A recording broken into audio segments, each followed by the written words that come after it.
So welcome back to the final session of this conference. For those who've been with us since Tuesday, this is the final session of a 3-day conference. We have 4 terrific papers. As in the previous sessions, each paper will have 20 minutes, 15 minutes for presentation and 5 minutes for questions. And I'd like to introduce our first speaker, Fan Yang from McGill University. And if you could share your slides with us, please. Oh, well, thanks so much. Thanks, Hazel, for the introduction, and thanks for having me. Hello, everyone. Today, I'm going to present my in-progress paper titled as Population Aging and Optimal Fiscal Progressivity, and any comments and questions, suggestions are very appreciated. So this paper is mainly under the framework of US, and it's mainly motivated by a widely concern that population aging challenges the pension sustainability. Well, indeed, by the latest projection by Social Security Administration, if we stay on the current benefit level and scheme, then the Social Security Trust Fund, which is the primary financing source, is depleting in the next decades as a result of aging.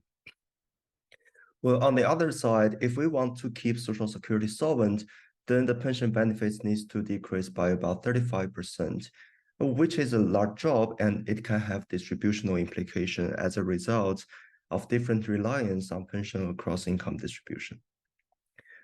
Speaking of the distributional effect, some paper also documented that the Social Security program is actually less progressive compared to its benefit scheme suggests because of longevity inequality. Well, basically, those low-income or low-skilled people on average have shorter lifespan, which naturally attenuates the progressivity of pension. So both concerns to the sustainability and effectiveness makes the Social Security reform inevitable. So, but if we only reform Social Security, whether this is enough and whether this is effective. So one novel aspect I consider in this paper is what I call spillover effect of Social Security reform on optimal progressive income tax. Well, the intuition is pretty straightforward.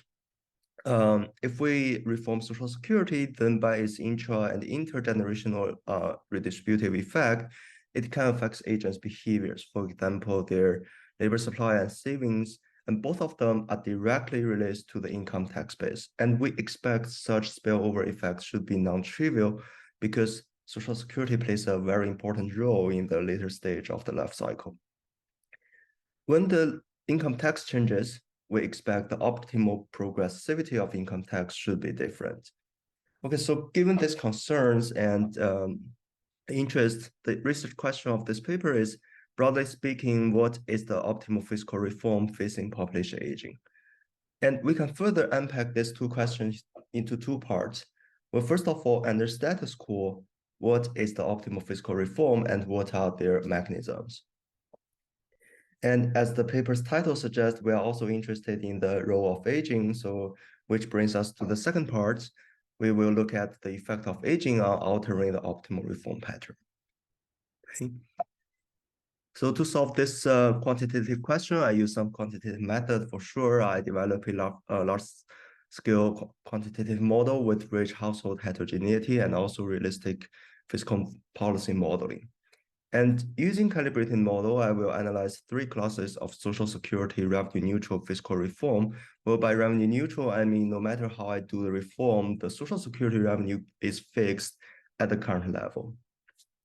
So the first class of reform is what I call mainstream or conventional reform, where I jointly adjust the payroll tax cap and benefit progressivity to find the optimal one. And you will see a picture later for to visualize these 2 elements. So since we worried about that Social Security might not be progressive enough, so in the second class of reform, I inject more progressivity into the Social Security system through the payroll tax side by introducing a tax deduction, which is a simple way to make the payroll tax more progressive. We'll notice that the first 2 classes of reform purely happening within the Social Security system, and we haven't considered the spillover mechanism I mentioned before, which brings us to the third class of reform where I jointly adjust the mainstream policy tools plus the income tax progressivity. And after doing all of this, we can get the answer for the first part of the question, under status quo, what are the optimal fiscal reform and their mechanisms. Since we are also interested in the role of aging, so we will do the same policy experiment under a projected aging economy.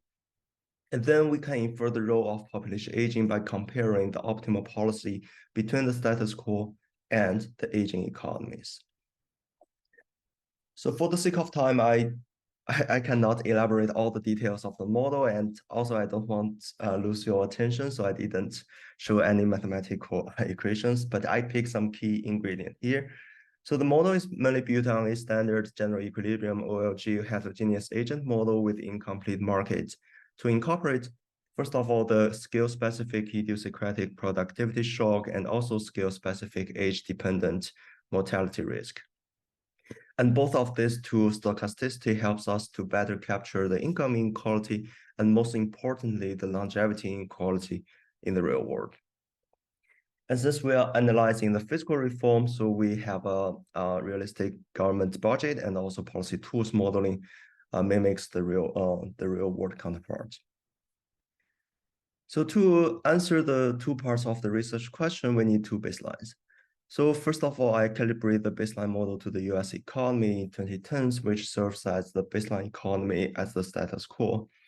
And keeping everything the same, the aging baseline features with the lower population growth rate and also a projected improved survival probability.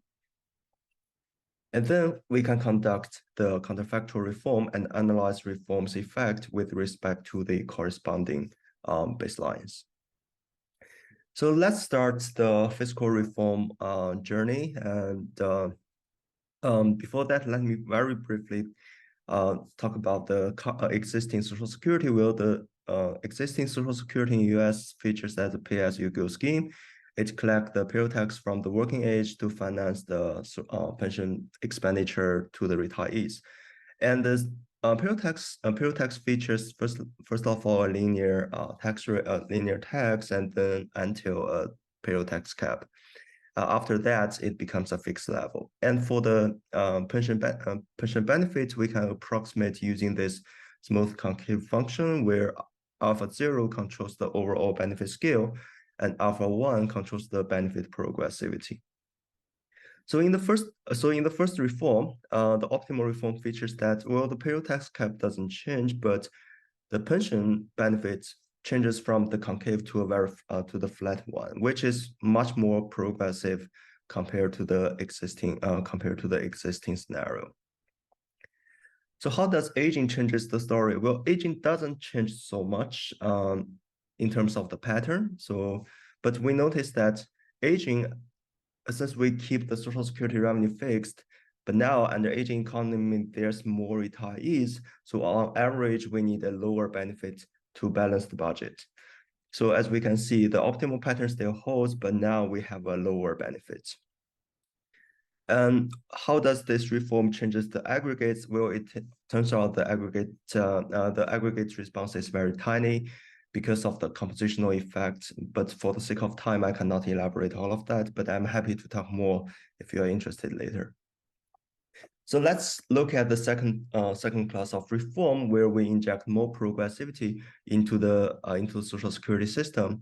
So the payroll tax which is the payroll tax deduction, it shows like this. So if your earning is less than some threshold, then you don't need to pay any payroll tax. But because you make these people very happy, you need to make other people suffer somehow. So to balance the budget, you need a higher payroll tax rate.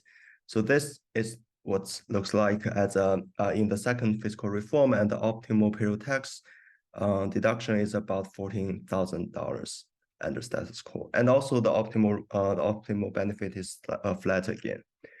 So how does aging changes? Well, again, pattern the same, but aging features a higher tax deduction, about $18,000, and again, to balance the budget, the payroll tax rate needs to be a little bit higher. So as you can expect, under this very progressive reform, all the aggregates almost got distorted. But you notice there's a slight increase in the employment, which can be due to the tax advantage at that very lower end, those payroll tax deductions. So it's actually works similar as what earned income tax credits in US did, incentivize people to go to work. But other than that, all the aggregates got distorted. So a quick takeaway for the first two classes of reform, well, both optimal social security reform improves welfare mainly through the redistributive channel, since we see that the aggregates either changes very little or it got fully distorted. And we noticed that more progressive pension distorts aggregate efficiency, which directly relates to the tax base of income tax and what then it brings to the next reform. What is the implication of such spillover on optimal fiscal reform? So I guess now you are all expert on the lower two diagram. So the optimal pension benefit is still flat. Now we have a little bit higher payroll tax cap, but most importantly, allowing this joint fiscal reform makes the optimal progressive income less progressive. So the intuition is pretty, I would say, pretty simple, that since we saw previously about the optimal social security reform is much more progressive. And allowing this joint fiscal reform actually makes the progressive income tax like a cooling mechanism. So it cools down this over progressive system by lowering the optimal progressivity. And how does aging changes the story? Well, yeah, a little bit higher payroll tax cap, but the optimal income tax is is a little bit more progressive than the status quo. Okay, so the aggregate response, well, all the aggregate efficiency got improved compared to the previous two reforms. I might go a little bit fast, but let me move to the conclusion.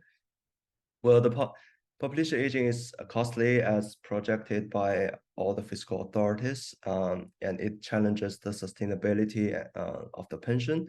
And we show that optimal social security reform is more progressive and improving the welfare mainly through the redistributive channel. And in the very last reform, we see that the efficiency got enhanced considering this fiscal spillover effect. And how does aging changes the story? Well, aging seems that the pattern still holds, but the optimal reform under aging economy is more progressive as a result of longer-lived, low-skill people. Since if you have more people features and low skill, their marginal utility is much higher, and overall it favors a more progressive reform.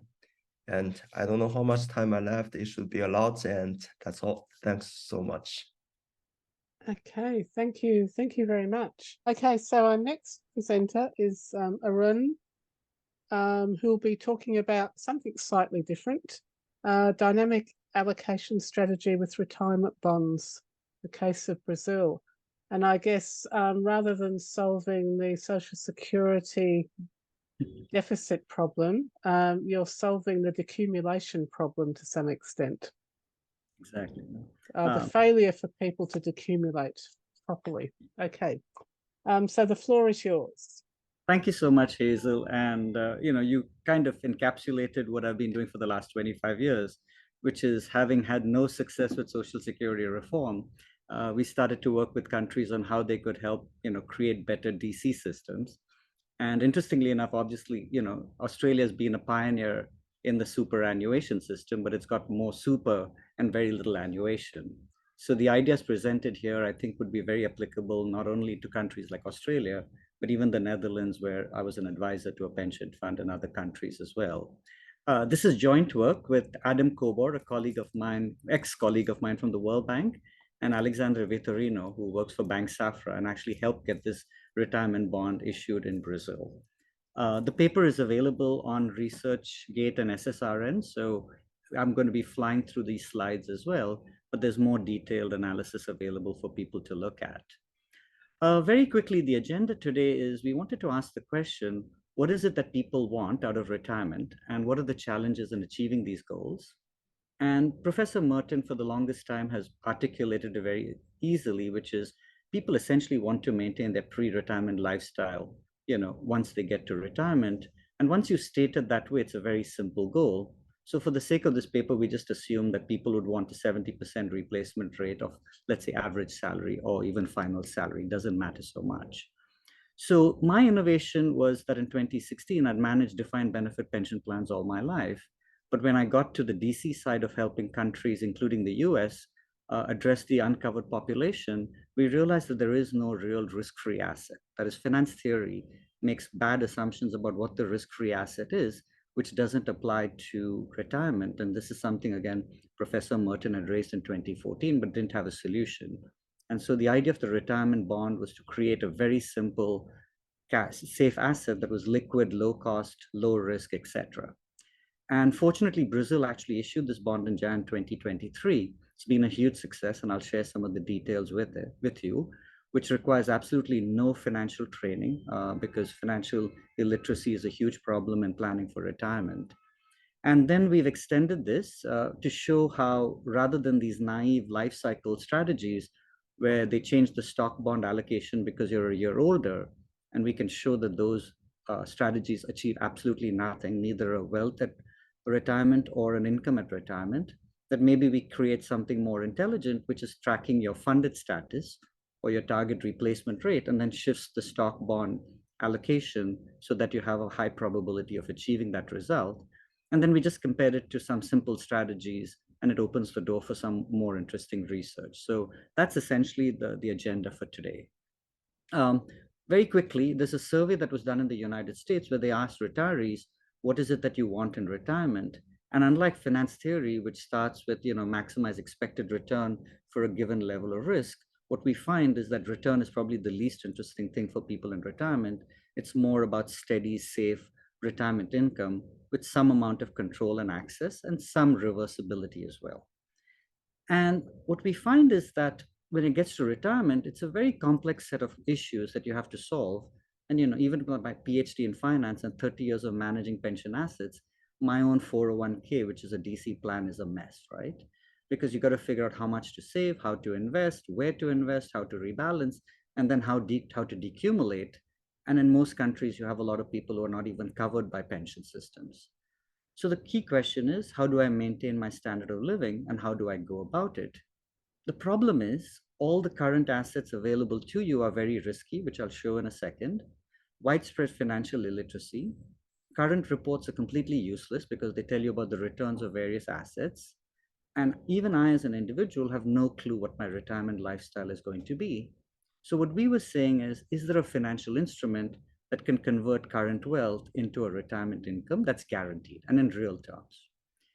So this is basically Franco Modigliani's life cycle hypothesis. We want to maintain consumption throughout retirement as well on a flat basis, very simply. Social Security, as Fan just pointed out, is not going to provide sufficient replacement. And so individuals have to save in DC accounts, right? So what we said is the current arrangement is such that what happens is you save through your working life, and then there's a target date on which you convert your wealth into retirement income, which means you're taking an enormous amount of interest rate risk on a particular date. And you could stagger it out over years, but the problem is annuities are complex, illiquid, costly, and just inefficient to hold. And that's why Modigliani refers to the annuity puzzle in his Nobel Prize, right? Then we said, hey, what are the assets that are in typical pension portfolios? And what you find is they're typically bonds, right? Either long-term or short-term bonds, where you have coupons which are completely mismatched with my desired retirement income stream, right? So I'm getting paid coupons when I don't need them during my working life. And then I suddenly get the stub principal, which then requires, potentially another 60 transactions to transform it into the retirement income that I want, right? And so Merton had written a paper on how you could think about creating the risk-free asset through dynamic hedging. And so I went to him and I said, that can only start when people are 55 if the maximum maturity of a bond is 30 years. And so that's very inefficient for young people as well. If you take an inflation-linked bond, you have much the same problem, coupons when you don't need it, the inflation adjustment all the way at the end at retirement, and the stub principal repayment. Again, very, very inexpensive, very inefficient. So the idea behind our bond was very simply, why not have a bond that pays you nothing until you get to retirement, and then actually pays you a fixed real coupon denominated in, let's say, Aussie 10 per year or Aussie 10 per month, whichever way you want it, which also includes the inflation accumulation. So in a single instrument, you have accumulation, compounding, deflation, decumulation, and inflation, right? And so essentially the price today reflects all these calculations of giving you guaranteed retirement income stream. And to Fan's point, we set the maturity to the average life expectancy of the economy, because the poor and the minority populations typically have average life expectancy less than that of the economy average. This still doesn't address the challenge that we have because women have longer life expectancy, but we're working with the Brazilian government to address that as well. And the benefit of this instrument is that it's low cost. It's basically zero cost because you're buying it from the government. It's low risk. It's a government-based instrument. It asks you only two questions. What's your date of retirement and your target income? You can sell it back to the government at any time, and you can bequeath it to your children if you die early, right? So it solves all the challenges that you have in annuities. So the original version was called SELFIes, which stood for Standard of Living Indexed Forward Starting Income Only Securities. And essentially the way it was designed in Brazil is it pays you on the same date that you get your Social Security payment, which is on the 15th of every month. Interestingly enough, Professor Merton, as you probably remember, had written many articles that you don't want to just index to inflation, you want to index to lifestyle, which could be captured by a per capita consumption index or a value-added tax index. We haven't got countries to go that far because the only existing instrument are, inflation-linked instruments, and that's essentially where we've got it to go. Very quickly, the statistics on Brazil to date is that on this app-based program offered through what they call the Treasury Direct Facility, they've already raised 1.3 billion in sort of assets from people, 66,700 total investors, of which 16,000 who had never purchased a security before. So that's financial inclusion and potentially uncovered workers who now get a pension without requiring the structure of a super fund to actually manage their assets. All done through this app. And the most interesting part is that you can actually buy this in slices of as little as $5 at a time. So if you're an Uber driver, and I just took an Uber earlier, and you get a $5 tip, you can actually buy a slice of retirement income because Brazil allows for fractional share accounting. So now you allow poor people to buy it in slices, whereas in annuities, it's very expensive, right? So moving on, I'll leave the statistics on Brazil's success for people to check. But here's where Adam and I, a couple of years ago, had started to think about how we can improve retirement planning by making sure that the asset allocation decision, which is dynamic, is not made in the way it is today, which is life-based. Just because I grew a year older doesn't mean you put me more into bonds. That could be an extremely risky decision if I haven't saved enough. But to actually make the allocation to equities a function of what we call the actual funded status. And therefore, depending on where you are relative to the target, you could have three different strategies: a very conservative allocation rebalancing, a moderate one, and a much more aggressive one. So this is called the logistic function. And then the balance of the assets would be put in the risk-free asset, which is now the randomized bond in Brazil, or SELFIes as we call them generically. And Hazel, we had actually proposed this to National Treasury back in 2018 and never heard anything back from them, which is a crime because Australia could solve this so easily. It requires no additional effort in setting this up and zero cost, as Brazil has shown, right? So we call these glides for goals-based lifetime income-focused dynamic strategy, and we're able to compare it now to other asset allocation strategies. I'll leave the details of the simulation to folks to go through on their own, but essentially we're doing a Monte Carlo simulation. Doesn't require you to forecast expected returns that you normally have to do in a typical Markowitz type of optimization, which are very error prone. And I've made many mistakes managing assets using Markowitz's optimization methodology. But we just assume a standard sort of simulation where we look at what people would be able to accumulate over 40 years and then decumulate over 20 years. For this simulation, we did a very simple sort of setting, which is the traditional one where you have a positive equity premium. There's a certain amount of inflation, and there's a yield curve. But in an earlier paper that we had worked on, we also looked at the Japanese case study, which is what happens if you have deflation, what happens if you have no equity premium, to then compare the results across different simulations as well. So basically, for the purposes of comparison, we said, let's take a 60-40 equity classic treasury bond, which we've now identified as being very risky as well. It's not the safe asset anymore. The traditional glide path, or what they call target date funds in America, which have been given qualified default status, which is ridiculous, where you're allocating from 90% equity to 30% equity at retirement vis-a-vis bonds. And then we took the same idea, but then we said, rather than buying bonds, why not buy the safe asset, which is randomized securities? And then the one which we call intelligent dynamic, where we're basing the equity bond allocation on your actual funded status, right? And so here are the results. And again, this was just the first simulation to get started, and we're going to do many more. And I'll spend a little bit more time on this page because I think it's most interesting. What you find is, interestingly enough, if you're looking at the replacement rates, the glide path one, which is age-based but not intelligent, seems to have the highest average and median and sort of the 95% decile and the 75% decile in terms of replacement rates relative to a target of 70%.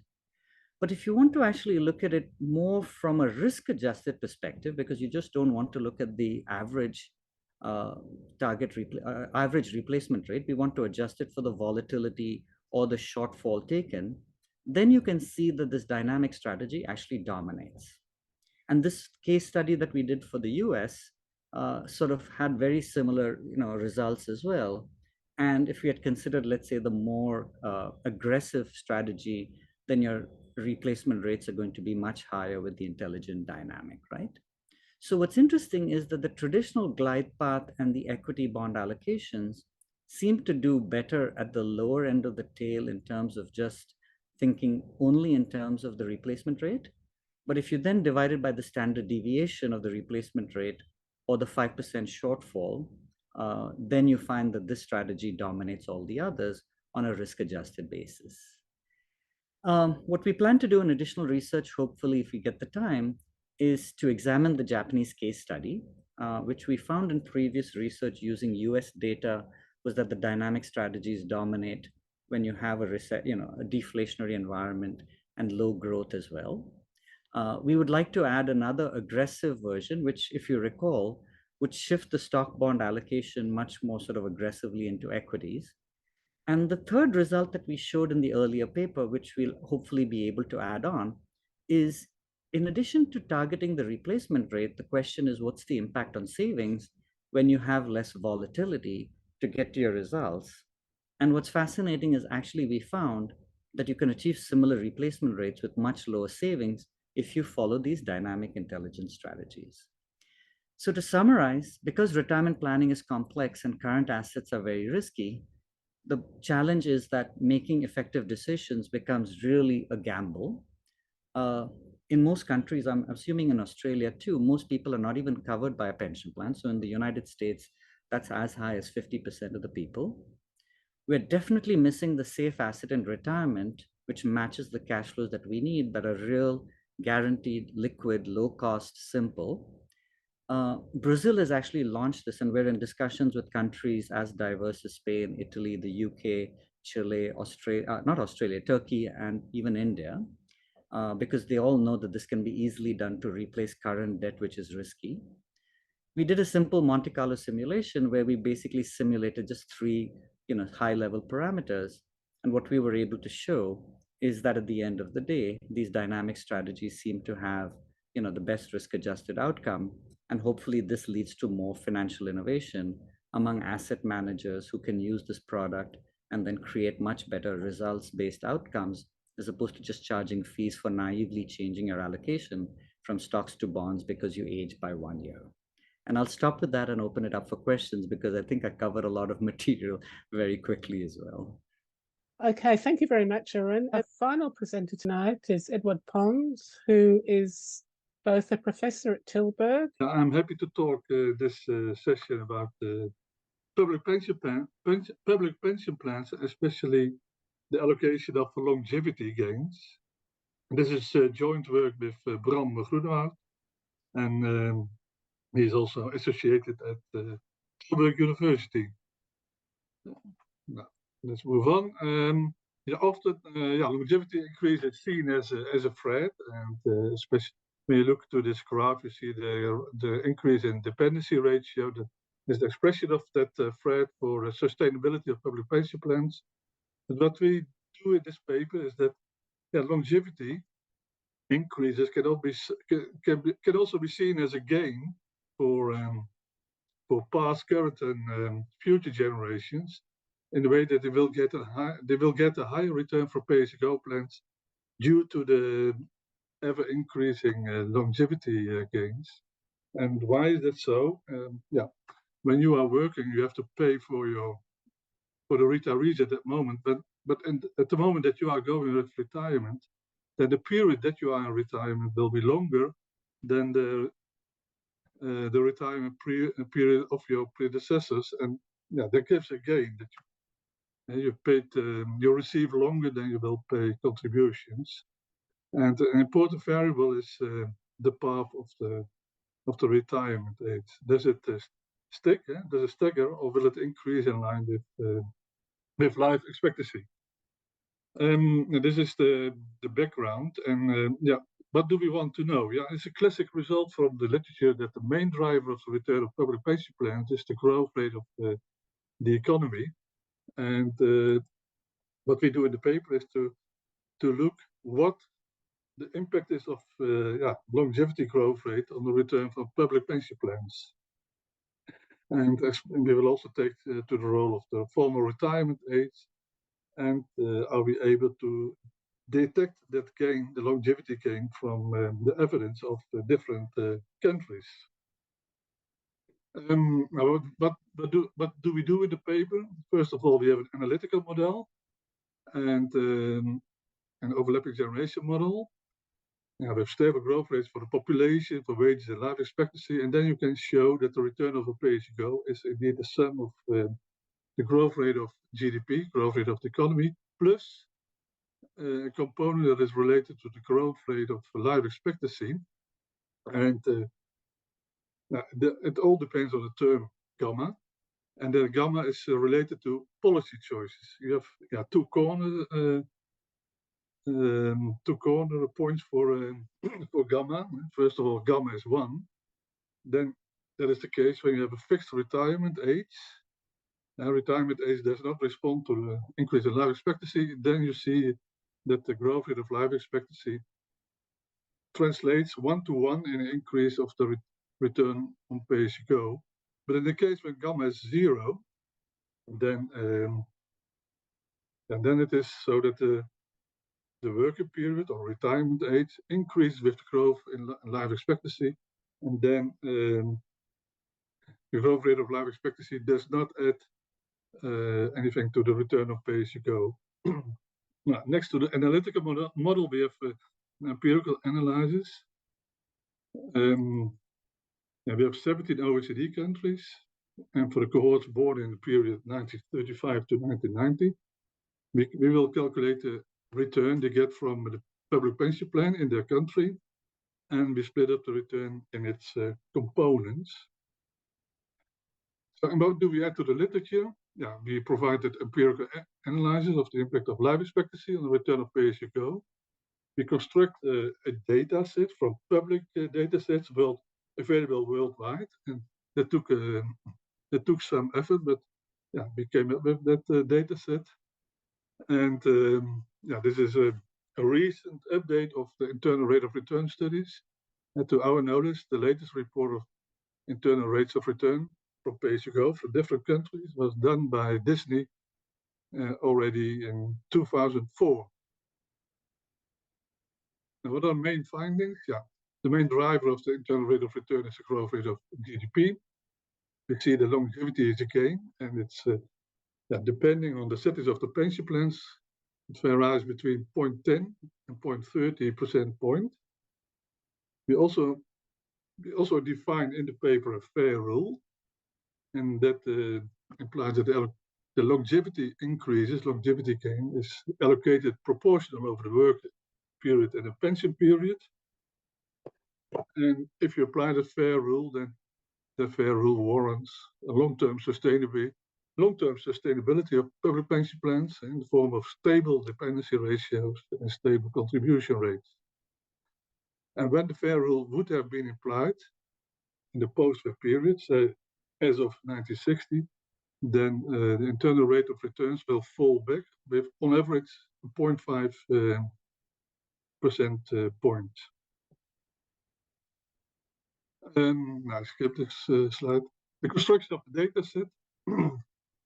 Now, we have when you do this type of calculation, then you have a data set problem, because each country has its own practice regarding how to pay out benefits and how to collect contributions. Now, what we did is to collect data from public data sets available at OECD, IMF, etc., regarding public pensions, and then we process these public data sets to create a unique data set with the data that are defined in a uniform way. Now, regarding the period 1960-2020, we could fall back on real data, but for the period 2025 until 2090, sorry for the typo, we make use of projected data. Now, our data set consists of the following variables: contribution rate, replacement rate, everything what we need for calculating the internal rate of return for public pension plans. Here are some results. And what you see here is the replacement rate over the period that we reconstructed, over the period 1960 to 2090. There are different countries, 18, I think, here. And the black line is the mean, the average of the replacement rates of all those 70 countries. Now, what you will see is that up till now, you see rising replacement rates overall, but after this, for the future, you see falling replacement rates, and that is that the data set incorporate announced reform plans, and that is the reason a lower generosity translates into a lower replacement rates for in the different countries. And all these calculations are based on a median income participant in the 17 countries. What you see here is the dependency ratio for all those 70 countries. It's rising enormously over in the coming decades. In this slide of these figures shows the replacement rate, formal retirement age, formal for those 70 countries. This graph shows the average replacement rate of a retirement age. You see that even in the period in the 80s, 70s, that the retirement age is falling from the level of average 65. And in the future, it will increase to 67. What you see here is the implied contribution rate. And that is a result of our data set that we could calculate it for the different countries. You see on average that it is rising. Here we have a summary of all the variables on with help of the average development of the different variables. In the top you see the blue line here is the rise in life expectancy of age 25. This is the increase of the formal retirement age. You see that formal retirement age staggers behind the increase in life expectancy. The replacement rate is the red line, and the blue line is the contribution rate. And this is the growth rate of the Romanian life expectancy at age 25 for the different countries that we have in our sample. Now it's on average 0.3% a year, and that declines to 0.2% later on. Now then I will go to the calculation of the internal rate of return. Internal rate of return, that's the rate of return at which the present value of contributions match the present value of the benefits. We use this formula, and here you see the contributions, and that is the benefits, and C, I, and T are indicate the country, the cohort, and the year, respectively. These total contributions. B is total public pensions, and gamma and beta here indicate the share of contributions and expenditures that are paid or received by a specific cohort, and all variables are corrected for the survival probability. Now, what do we expect? Now that the internal rate of returns is larger than the GDP growth rate because of the growth rate of longevity, and that the internal rates of return are higher for countries with a higher A, and A is in our set the pension period over the life expectancy at age 25. And the higher the A, the higher the internal rate of return in a country will be. And then we also have calculations of hypothesis regarding the retirement age, but I leave this out here. Now this is the result that we have from the internal rate calculations for the different countries. You see the table with legend with all the countries that we have in our data set. And overall, internal rates of return are declining. The black line here is the mean of the 70 countries for which we could construct a complete data set. In the next line, here you see the black line is in this graph, the red line, and it is related to the growth rate of the GDP over the 75 years after the age of 25 that the cohort is in our data set. That is this blue line is the average GDP during the period that you are working and the period that you are retired. And you see that the internal rate of return indeed is larger than the growth rate of the GDP for the different cohorts. We see also that here there is a difference. The largest difference is for the early cohorts here. On the horizontal axis is the birth year of a cohort. So we start with the 1935 cohort and we stop with the 1990 born cohort.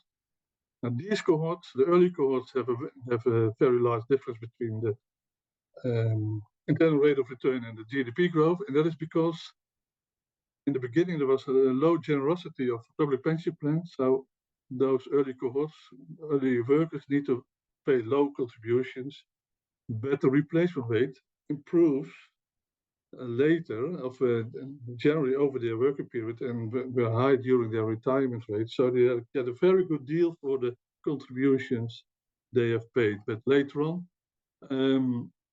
the increasing generosity translates in a higher contribution rate, and that means that windfall gain diminishes. And ultimately it's around 0.5% for the later born cohort. So what we would like to look at is whether the difference between the internal rate of return and the growth rate of the economies can be explained by the growth rate of life expectancy and by development in the retirement age. So these are two main hypotheses. The internal rates of return are higher than the growth rate of GDP because of the longevity gain, and the internal rate of return is higher for countries with a higher A. What we see here is that we have the internal rate of return for different cohorts as an independent variable, and here we have.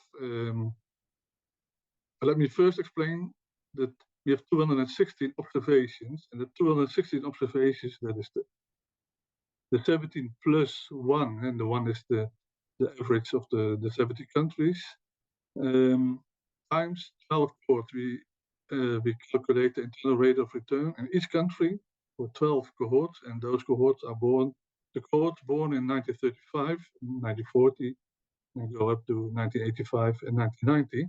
That gives 216 observations for the internal rate of return. And what we see here in regression 1, that is a very close connection with the growth rate of GDP, as expected. And what we see here is that we link the internal rate of return next to the growth rate of the economy to the growth rate of life expectancy at the age of 25. And there is also a connection as expected. And here we also add the growth rate of the retirement age, and there's a negative impact the higher the growth rate of retirement age is in a specific country, the lower the internal rate of return will be. And here in the fourth regression we have variable A, the pension period over the life expectancy, and you see indeed that the longer that the pension period is, the larger the internal rate of return will be. So we can confirm those hypotheses. Then I would like to, because I have a couple of minutes over, what is our research in progress? So that is looking to the impact of implementing the FAIR rule. And the FAIR rule, that is the allocation of the increase of life expectancy proportional to the working period and the pension period. What you see then is that there was the already derived internal rate of return for the actual case, and the blue one is when we link the retirement age, link the retirement age to life expectancy. And then what you see is a fall in internal rate of return, and the green line gives that fall. And why is that? You have average fall in internal rates of return of 0.5%. And why is that? We also, first of all, we have higher economic growth, and we have recalculated the growth rate in all the economies, and a later life expectancy of a later retirement age gives more workers, less retirees, but it will also lead the linking of the retirement age to life expectancy will give more fairness between the cohorts, and also more stable contribution rates and more stable dependency ratios. And that is what I would like to show now. Here you see the blue line is the retirement age as it was in the post-war period, and the red one is the retirement age when you link it to life expectancy in the reconstructed case. And then we look at the dependency ratio and the impact on the dependency ratio and the contribution rate. What you see in this graph is the impact on the dependency ratio. The blue one is the actual dependency ratio, and the red one is the dependency ratio when you would apply, linking the retirement age to life expectancy. And what about the contribution rate? The blue line is the actual case, and the red line is the development of the contribution rate in the FAIR rule case.